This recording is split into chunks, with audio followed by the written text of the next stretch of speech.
Greetings, dear ones. I'm Cryon of Magnetic Service. For those listening later who are not here, this group finds itself on the lawn. Sun going down soon in a beautiful place on this big island called Hawaii.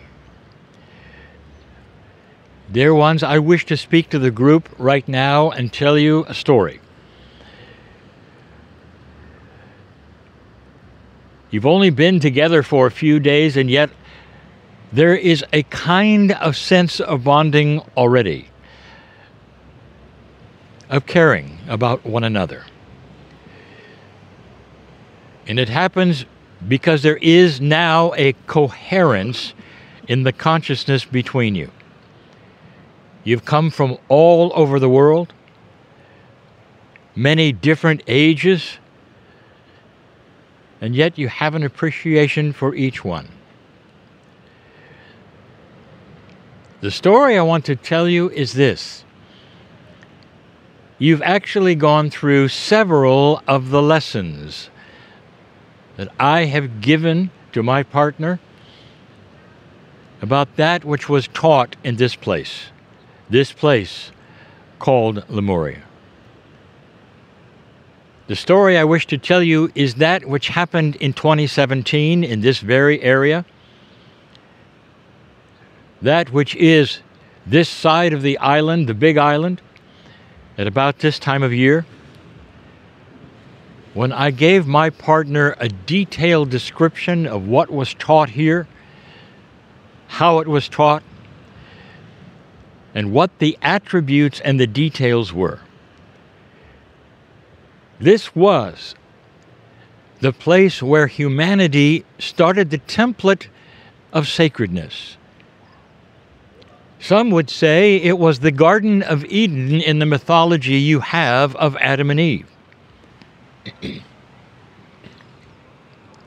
What I gave my partner was the information that there were 6 areas of teaching. I named them for him.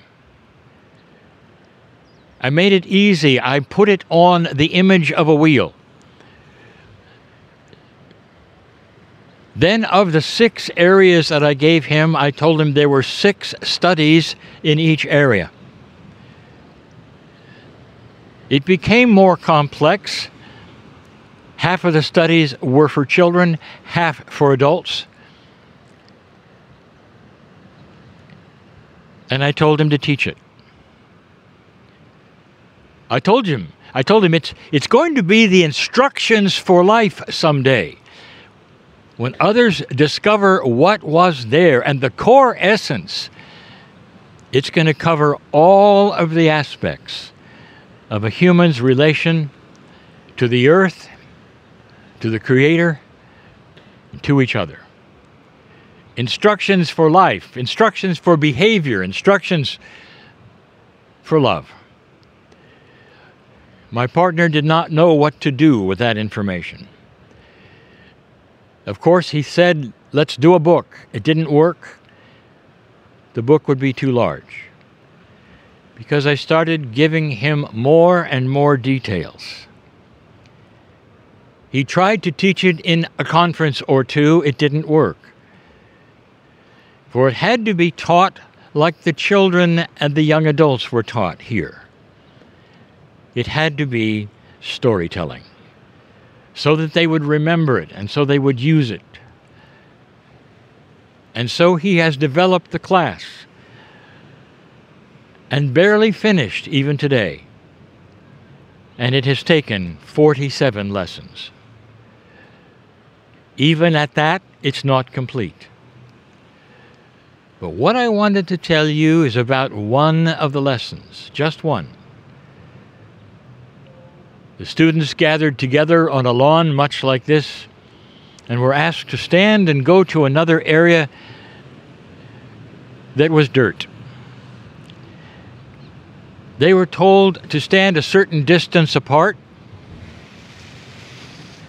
Then they were given instructions on how to draw a large circle around themselves in the dirt.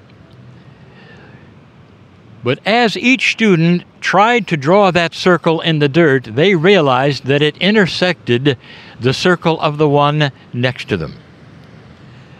But they continued, and all of them had circles in the dirt and stood there, while that teacher from the stars asked them to take a look at what they had done.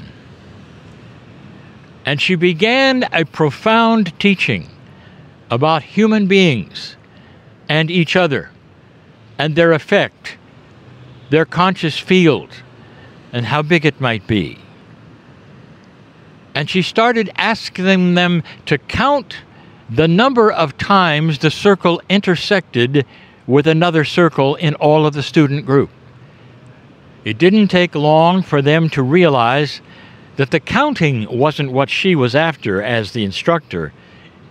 It was the awareness that they all overlapped. Today, you got a brief glimpse of that overlap. She went on to discuss that which is a consciousness of a human being, a field perhaps, that really stretches out quite a way. But because the circles all overlap, every single one consciousness touched them all. This was the beginning of the teaching of something called coherence and the field. Today you may have felt a little of that. How do you feel today about someone you didn't know a few days ago? Could you even say you care about them? And the answer is overwhelmingly yes. Indeed, you are part of a group that is being taught. You are part of a group that is experiencing things. But other than that, there is a core feeling of compassion. You're starting to feel something perhaps you didn't even expect. The exercise you went through today was called Never Alone. For those listening, it's like a human tunnel where one would travel through it blindfolded, touching only the hands of those in the tunnel. And those hands would be reaching out, and also the humans would be giving encouragement. You're magnificent. Come this way. We love you. Walk this way. It's okay you can't see. Come this way. We'll take care of you. Come this way. This is another lesson that the students went through in this grand place. All for one reason, that you might someday apply it to life and understand that as you walk through life, you are not alone.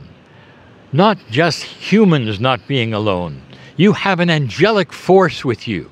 There are entities you don't know around you. There are helpers around you. There are those who care around you. At your lowest ebb, when you felt no one was there, when you felt no one cared, when you perhaps sat in the dark with tears in your eyes, the truth is that there were numbers around you, holding out their hands, pleading with you to let them touch you.